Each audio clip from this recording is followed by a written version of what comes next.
I want to talk to you a little bit about Greenland, but I want to start in a really unusual place. I want to start with magic words. In fact, one magic word, abracadabra.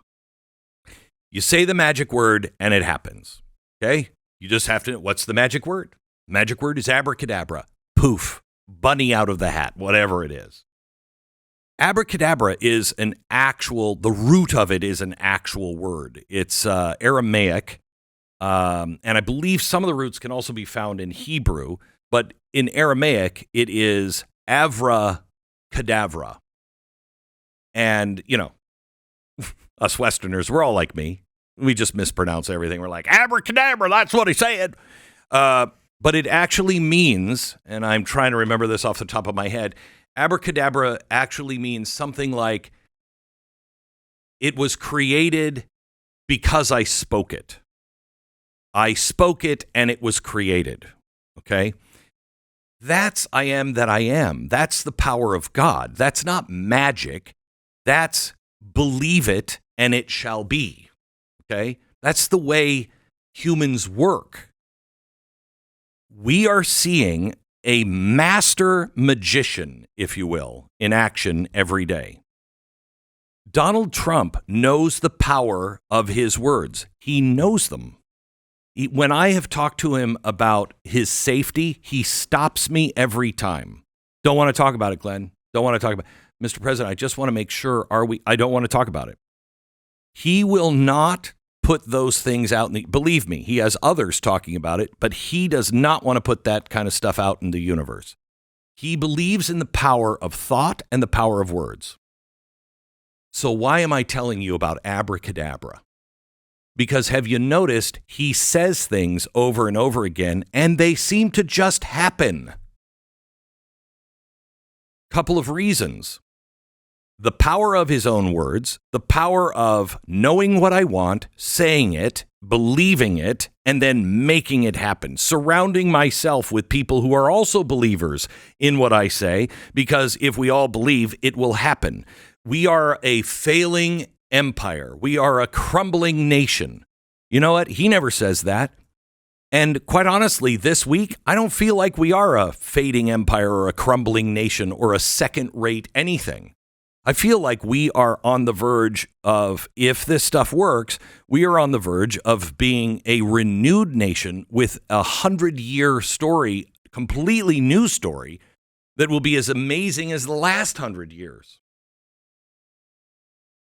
He's speaking it into existence. He keeps speaking something into existence, and that's Greenland. We need Greenland. We need Greenland. Greenland should be a 51st state. Greenland should be a protectorate. Greenland, you know what? We really need Greenland because of their rare earth minerals. I believe we do need Greenland, not as a 51st state, maybe as a protectorate, it would be nice.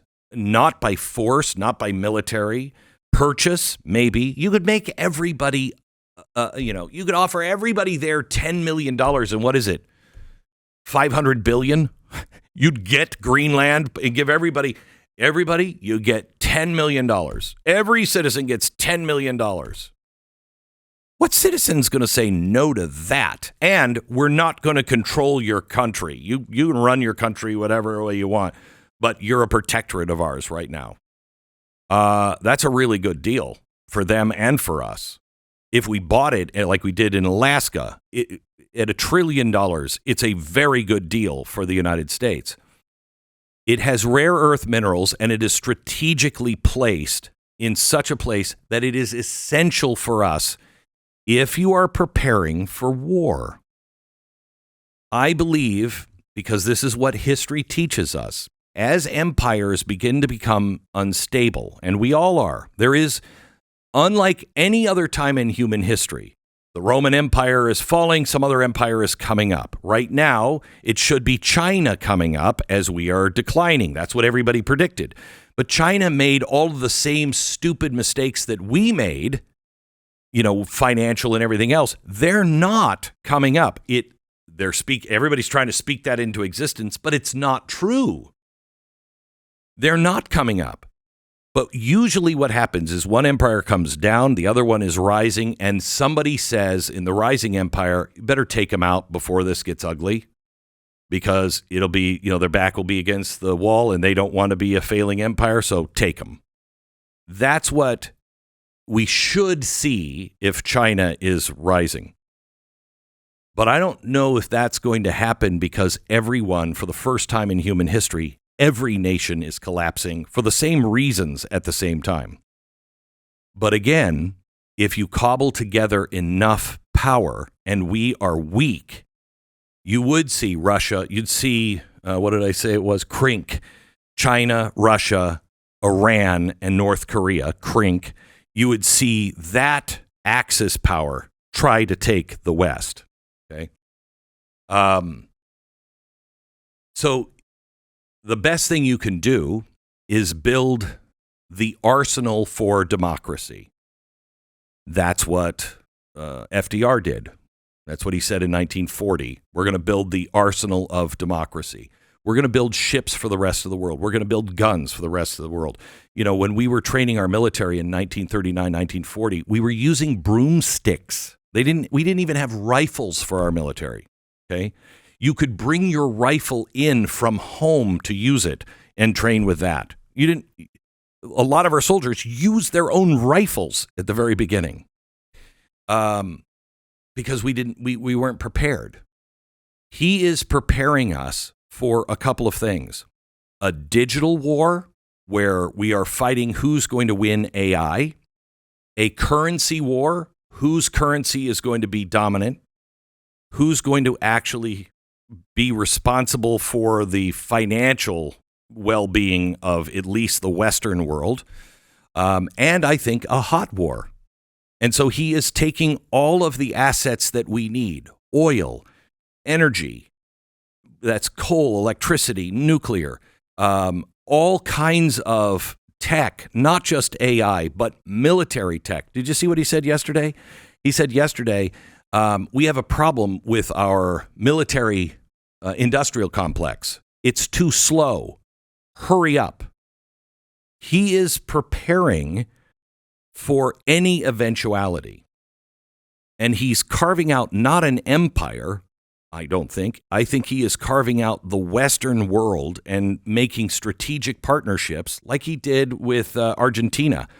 We made them a big loan because they were struggling. We're not trying to control Argentina. I don't want to control Argentina, but I want them as an ally.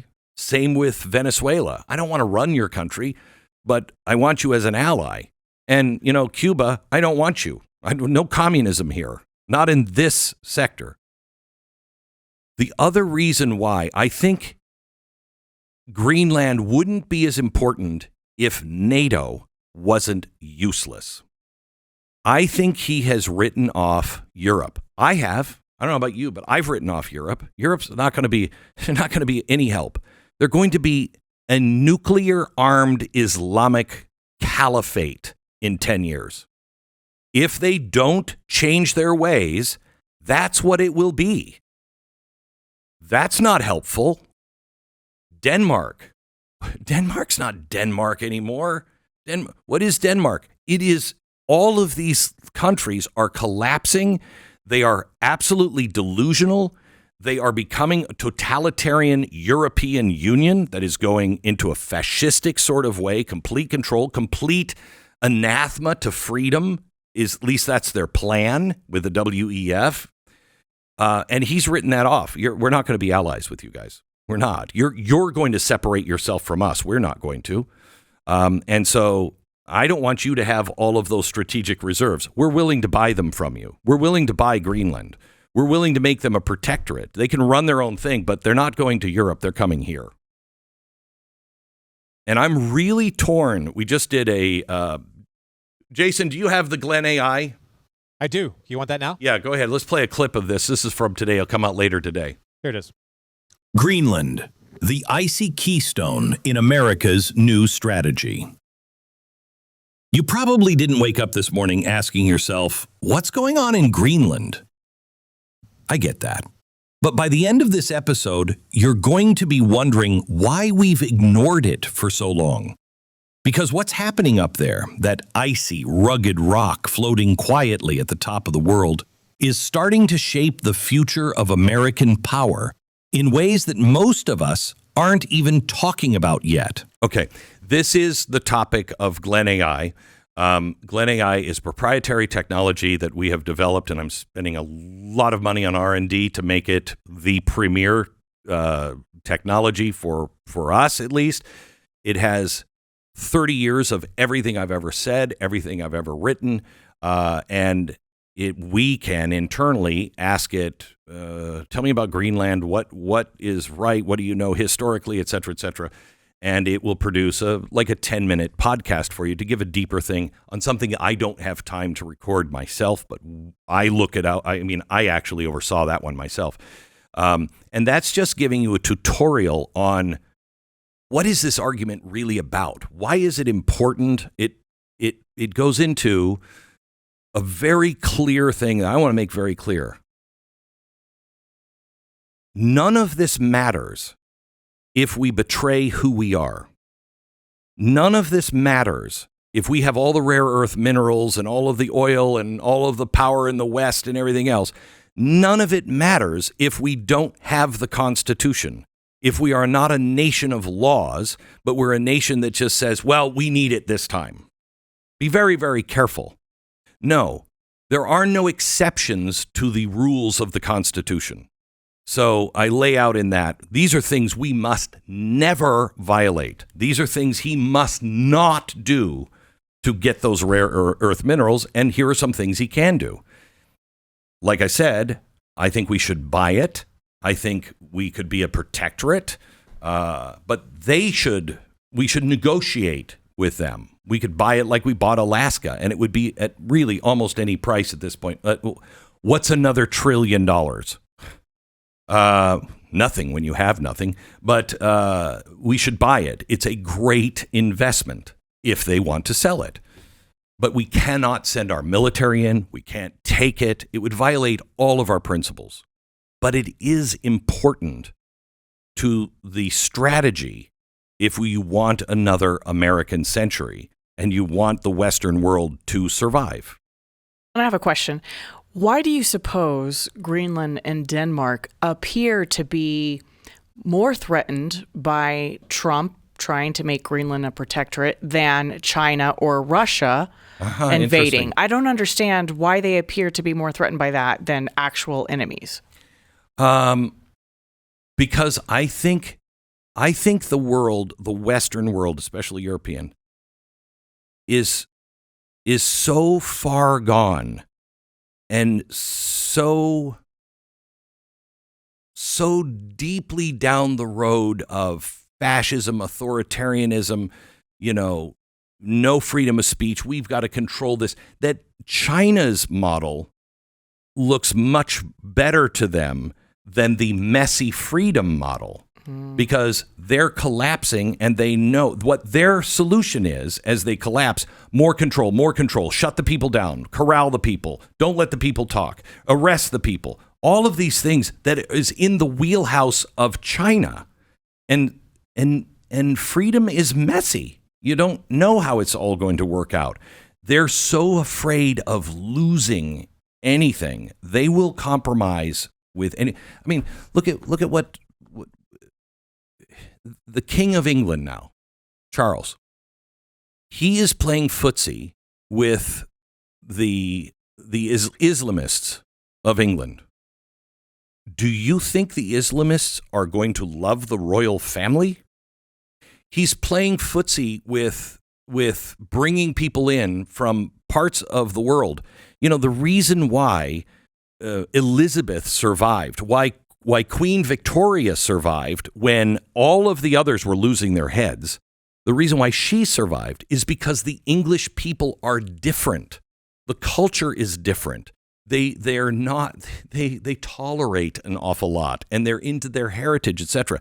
You supplant that. You take that and rip that out, and you replace it with people of a different culture. They're going to round up the royal family, and it will end up like the Romanovs. But they're playing footsies with them. They're fine with all of it. they're just blind to what history would teach you.